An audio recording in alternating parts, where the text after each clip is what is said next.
What's going on, guys? Welcome back to another video. In this video, I've got another AMC update to bring all of you this afternoon. So what we're going to be covering in this video is a couple of the things that I've been getting asked over the last couple of days. And one of those key things is, are the big institutions selling? I know a lot of people are worried about this because of the potential impact that it may have, but we're going to go over very logically what these institutions do, what behaviors they have exhibited over the last couple of weeks and months that really suggest it does not make any sense that at the current time they would be selling their AMC positions. But we're also going to be going over exactly why they may have needed to sell their positions over the last week. Now, in addition to this, we're also going to be going over one of the big mistakes that the AMC short sellers have made just in the last week. We've seen some very volatile price action. The stock has come down a very significant amount,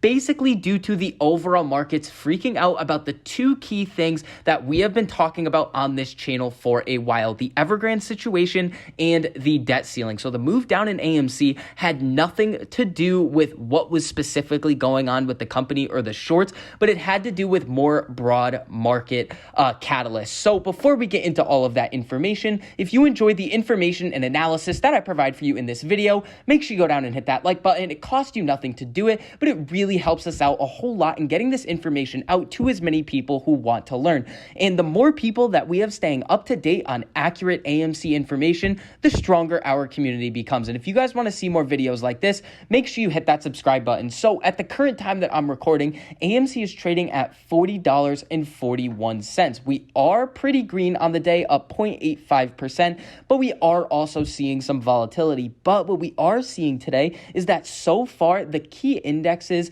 the SPY, the NASDAQ, even IWM, are having very, very strong green days, and we haven't seen that translated over into AMC just yet. Now, when we come over to Ortax, we can see that utilization 89.62, which doesn't make a whole lot of sense with the short interest continuously getting over 20.1%. But what this does show us is that these shorts have continuously added to their positions over the last week. Now, in my opinion, this is a very significant error or mistake that the over-leveraged funds have basically performed on their positions. And here is why. When we're thinking about the concept of a market correction, we had two very, very strong catalysts that could have sent the market going down. The first was going to be Evergrande. Now, what we can see here is that Evergrande bondholders run out of hope for a coupon payment on Thursday. So what this is showing us is that, yes, it does look like Evergrande is going to default, and this could cause turmoil to our broad markets and the global economy. But there have been sources that have said that the Chinese government is set to take control of Evergrande in an imminent deal. So in a fresh update on China Evergrande story, the indebted property development giant is likely to be restructured into three separate entities, with the Chinese Communist Party taking over that deal. So we went over this in yesterday's video. And in addition, we also have this situation over here where the U.S. Senate aims to vote next week on raising Washington's borrowing activity or authority, meaning the debt ceiling, and keeping the government funded. So those two things, the debt ceiling and Evergrande, were supposed to be the major two catalysts that could have potentially set AMC down and the broad market going lower in Q4 of 2021. But what we're seeing is that these issues are getting resolved. Now, when we compare this to what we've seen out of AMC over the last two trading days and the short interest, well, the shorts have added to their position and they've essentially trapped themselves at even more short interest with a stock that is ready to continue going upwards. Now, before we get into these potential institutional sales that have happened over the last week in AMC shares, let's take a look at what AMC's option chain is telling us going into the end of this week. So what we are seeing right now is that there's about 15,951 contracts in the money at the current time at this price point now of about $39.94.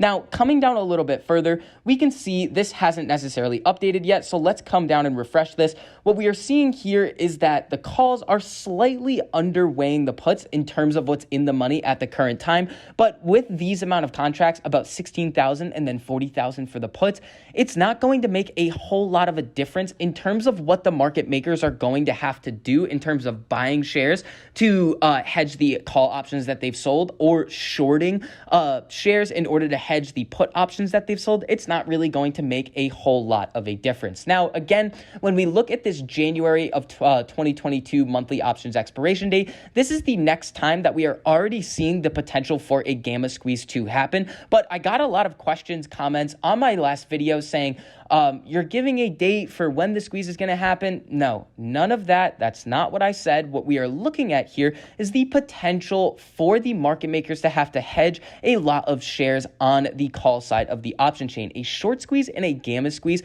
are very different things. They both result in buying pressure in the overall market due to the market makers having to go out and buy shares on the open market. And for a short squeeze, the shorts going out and buying to close their positions of the shorts that they have sold into the market, but they're very different. The short squeeze can happen at any time. Nobody knows when it's going to happen or how high it is going to go. Now, let's get into this institutional selling speculation that I've seen pop up a little bit over the last couple of weeks. Now, I don't necessarily know where this is coming from, but I do want to address this and just share my thoughts on what I think is going on. So first, BlackRock. Let's take a look at what they did in Q2.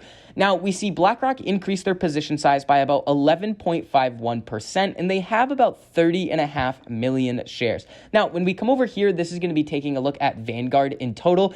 They increased their position size by about 18.68%, and they're holding 44.4 million shares. Now, coming over here, this is going to be Renaissance. Now, Renaissance doesn't have nearly as many shares, but they're the highest performing hedge fund of all time, and they increased their position size by 251% in the second quarter. Now, when we think about what happened in the second quarter for AMC, when we go back out to the 6-month chart right here, we saw a very significant run-up, and then we saw a sell-off. So what we're seeing is that the institutions had these positions at these low levels. The stock ran all the way up to the $77 range, and then came back down. So the fact that we're seeing the stock trading at $40 a share, and these institutions not only held their position all the way up to 77, but bought even more at those higher levels, shows me that they think that this stock could go way higher than that $77 range. Now, then the argument comes in, well,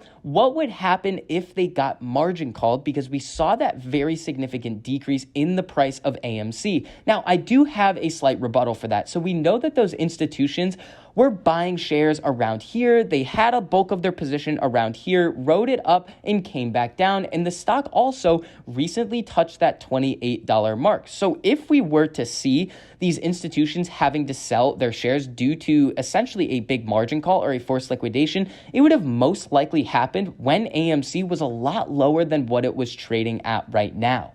And I know I'm already predicting this right now. There's going to be a lot of you down in the comment section saying it doesn't matter that the institutions are buying shares. They're against us. They're loaning these shares out. Okay, even if they were loaning the shares out, which it is entirely possible, especially due to the fluctuations in the cost to borrow that we have seen. One, these shares are most likely already out on loan and they've already been sold into the market. So what happens next? Well, we know that these institutions can perform one of those forced share recalls at any given time. And then if we're thinking about if they were loaning out these shares and then now people are saying that, well, they have sold their position, well, they would have to get those shares back. So they would need to issue one of those forced share recalls, force these shorts to cover their position, and then return the shares to the original owner, these institutions, in order for them to sell their position. So we would have expected to see a very significant price increase to the upside if these institutions were in fact loaning out a significant portion of their shares and then wanted to go and sell their position. So that is where we are at right now with the institutions.